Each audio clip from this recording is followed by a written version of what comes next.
વડિયામાં કાર્યરત સરદાર ખાતર ડેપો બંધ થવા સામે પાઠવ્યું છે આવેદનપત્ર। આગામી 30 ઓગસ્ટથી ખાતર ડેપો બંધ થાય તો ખેડૂતોને પડશે મુશ્કેલી। ખાતર ડેપો ઇન્ચાર્જ રાજીનામું આપતા ખાતર ડેપો બંધ થવાની ભીતિ સેવાઈ છે। ખેડૂતો સાથે કિસાન સંઘ દ્વારા પાઠવ્યું છે આવેદનપત્ર। વડિયાના 42 ગામો માટે આશીર્વાદરૂપ છે સરદાર ખાતર ડેપો બંધ ન થાય તે અંગે મામલતદારને પાઠવ્યું છે આવેદનપત્ર। ખેતી પાક માટે ખાતરની જરૂરિયાત હોય ત્યારે ખેડૂતો સાથે કિસાન સંઘ દ્વારા મામલતદારને વાતો કરાઈ છે। જેકેસી ગુજરાતી સાથે રાજુ કારિયા વડિયા।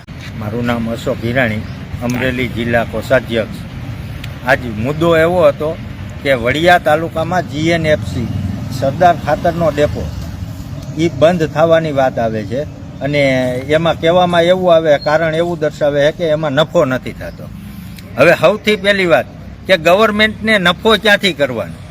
ગવર્મેન્ટ એ વેપારી છે અને જો એ વેપારી હોય તો જેનો રાજા વેપારી હોય ને એની પ્રજા ભિખારી હોય, એને વેપાર કરવાનો જ નથી। અને એવી નુકસાન કરતી તો કેટલી બધી કંપનીઓ છે, ગવર્મેન્ટની કંપનીઓ, તો એ બધીને હું બંધ કરવા બેસશે અને બંધ કરીને ખેડૂને કેવડી હાલાકી પડશે। આ ખાલી વડિયા તાલુકાના લેવલે ના જોવો, 44 ગામના ખેડૂતોને આ ખાતર પૂરું પાડતો ડેપો છે।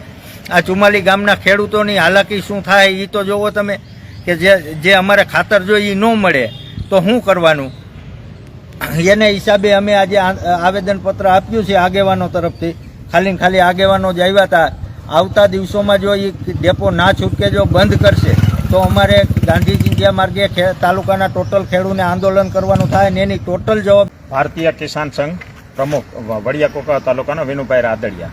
આજ અમારો મુદ્દો એ છે કે જે આજે સરદાર ડેપો જે ખાતર આજે ખેડૂતોને મળતું નથી એક બાજુ, અને એક બાજુ સરદાર ડેપો બંધ કરવામાં આવે છે, એને માટે અમે આજે મામલતદારને આવેદનપત્ર આપવા આવ્યા છે।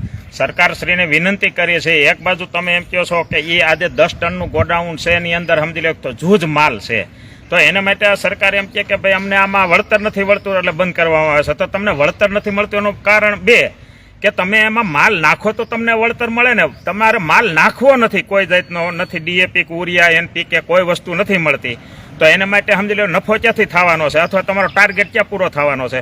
તો એના માટે તમે પહેલા માલ પૂરો પાડો અને પછી તમે એમ કહો કે નથી બરોબર અમને ટાર્ગેટ મળતો, પછી ડેપા બંધ કરો। પણ અટાણે એવી ખેડૂતની હાલાકી છે, આજે માંડવી ઉપડીને અને સમજી લેજો કે આજે વાવેતર કરવા છે, અત્યારે ખાસ જરૂર ખાતરની છે, ડીએપી NPK કે યુરિયા બધી વસ્તુની, તો અટાણે એકેય ખાતર સમજી લ્યો મળતું નથી। હવે એવો બીજું મેં જાણવા મળ્યું છે કે પરિપત્ર એવો આવ્યો છે કે એક ખેડૂતને 5 થેલી જ આપવાની, તો 5 વીઘાવાળાને કદાચ 5 થેલી હાલે, હવે 50 વીઘાવાળાને 5 થેલી કઈ રીતે સેટિંગ કરે કે બીજે દી બીજી વાર આપી?